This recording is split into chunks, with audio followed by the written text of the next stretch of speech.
Hey everyone, today we are going to be in our purple reading book.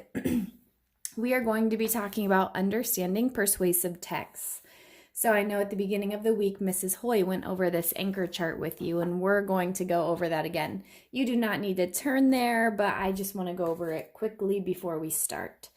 So this is our anchor chart. It tells us all about a persuasive text, and what a persuasive text is, it says right here, it says persuasive text gets readers to understand and respect the author's viewpoint.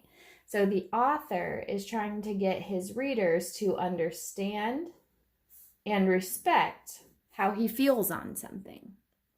It says the author supports a viewpoint by using both facts and opinions. So remember, facts are true and they can be proven, and then opinions are what you believe and how you feel. It says, as the reader, do you get to decide? Do you agree or not? Yes or no? So as the reader, you get to decide. After you read something, do I agree with that? Do I believe in that, or do I not? You as a reader get to come up with your own. So that's going over our persuasive text anchor chart. What we are doing today is, just like in class, we're going to be doing this page together. So this is page 434, but we're not actually going to get to this page yet. I would like you guys to open up to page 417. It says, kids can be big helpers. We're going to go through our story and look at those persuasive texts, and we're going to underline them and find them, and then we're going to put them in our chart just like we would at school. So if you need to pause the video to get here, you can do that.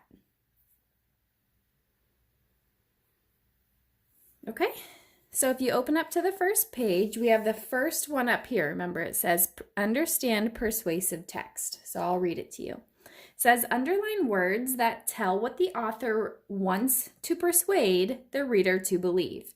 So I'm going to read this, and we have to find out what the author wants us to believe. So it says, there are more than 320 million people living in the United States. How can so many people get along? One way is by helping each other.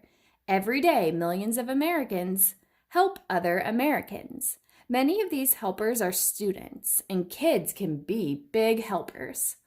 So, just in this paragraph, there's a fact about how many people live in the United States, and there's opinions about how they all get together. So, I would say that since the title of our story is Kids Can Be Big Helpers, I would think that the author wants us to know that kids can be big helpers. I think that's his main point. So I would like you guys to underline that with me.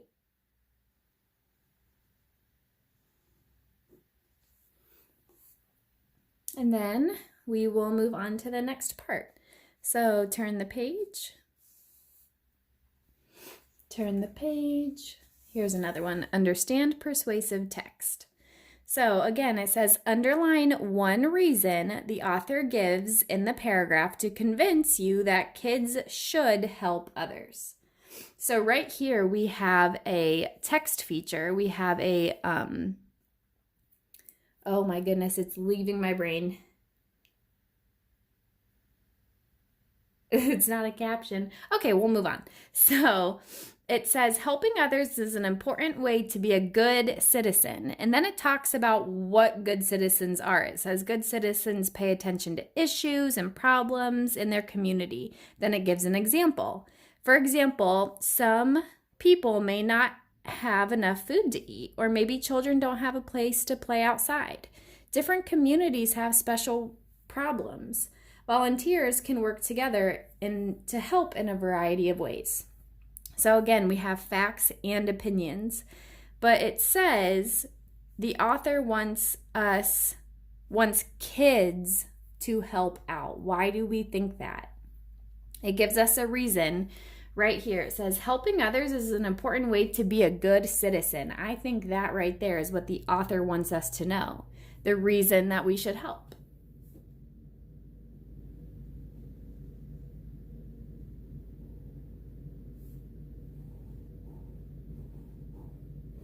So if you guys want to underline that.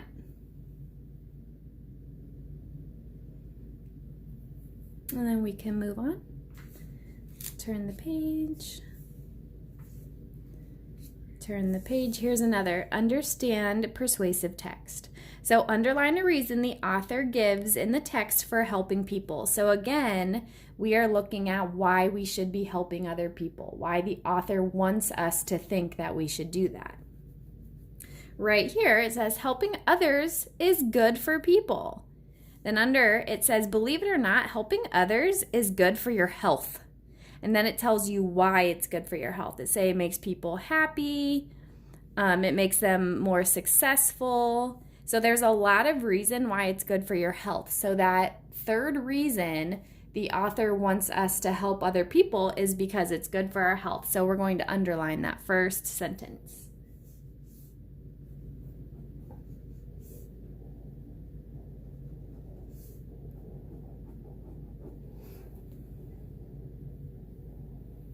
Okay,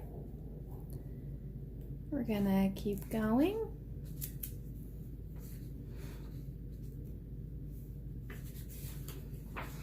All right, so we got our 4 reasons. So now if we look on page 432, we can fill in our chart now. So I'm going to read this whole thing and then we'll fill it in together. So the title says, Understand Persuasive Text. And then underneath it says, a writer uses persuasive text to try to convince readers to think or act a certain way. The argument is the main idea. It is what the author wants readers to think or to do. The author supports the argument with reasons, evidence, and examples. And they do that with facts and opinions, just like we saw. So it says, go to the close to read notes, underline the reasons the author uses to support his argument, which we already did, and use what we underlined in the text to complete the chart. So let's give our reasons first. Can anyone remember what our first reason that we underlined was?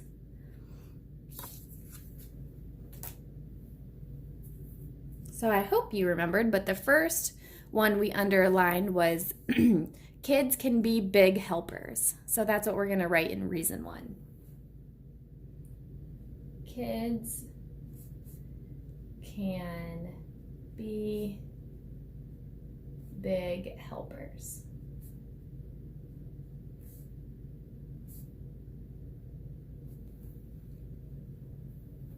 So if you guys need to pause to be able to write that, or if you just want to watch this whole video and then do it at the end, whatever works for you works for me.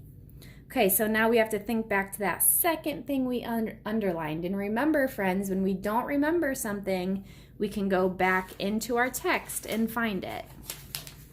So the first thing we underlined was kids can be big helpers. The second thing we underlined was helping others is an important way to be a good citizen. So that's what we'll write in our reason 2. It makes you a good citizen.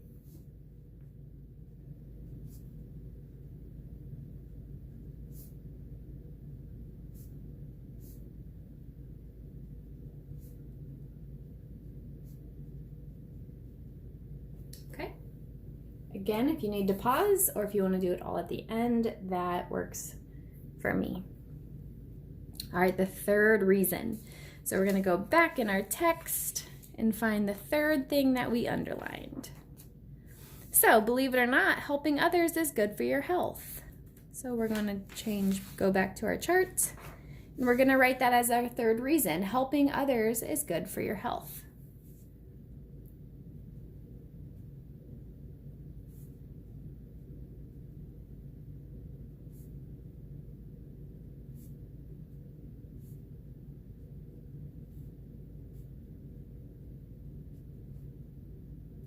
And remember, on that page it gave us reasons, like helping others makes us happy, helping others, we get to volunteer to do things, and that helps other people, which makes us happy and successful. So there's a bunch of reasons why helping others can be healthy for you.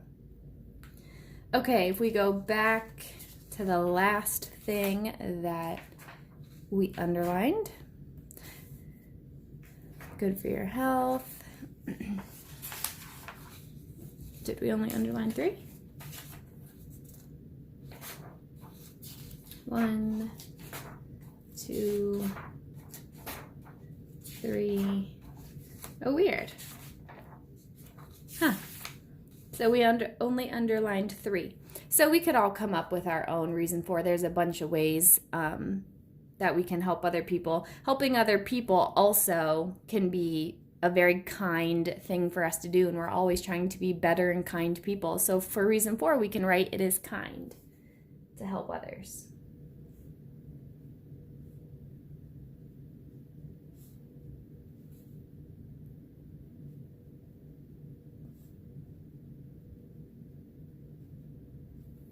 So now that we have all of these reasons, we need to think what the author is wanting us to know. So kids can be big helpers. It makes us a good citizen. Helping others is good for your health, and it's kind to help other people. So all of these reasons, I think that the author wants us to know that we should help out in our community, in our schools, in our public places, picking up the trash, in our own homes. You can help your parents, you can help your siblings. Helping is a good way to be a good citizen, good for your health, and it's a nice thing to do. And the author really wants us to know that kids can be big helpers. That's the title of our story. So that tells us the author wants us to know that. So I think his main argument is that kids can be big helpers. So we are going to write that in our main argument.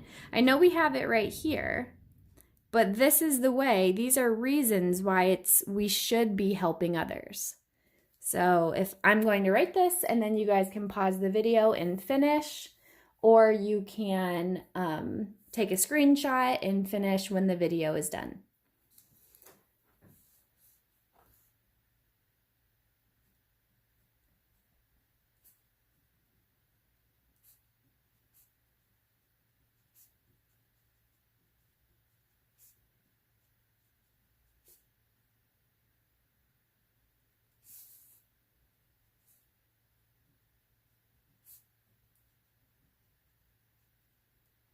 Okay, so for the main argument, I wrote, it is good to help people. Kids can also be big helpers. I think all of these reasons make the author make that his main argument, that it's good to help people, and kids can actually do a lot to be a big help. So friends, if you want to pause the video and finish writing your chart, that would be wonderful. Thanks for doing this with me.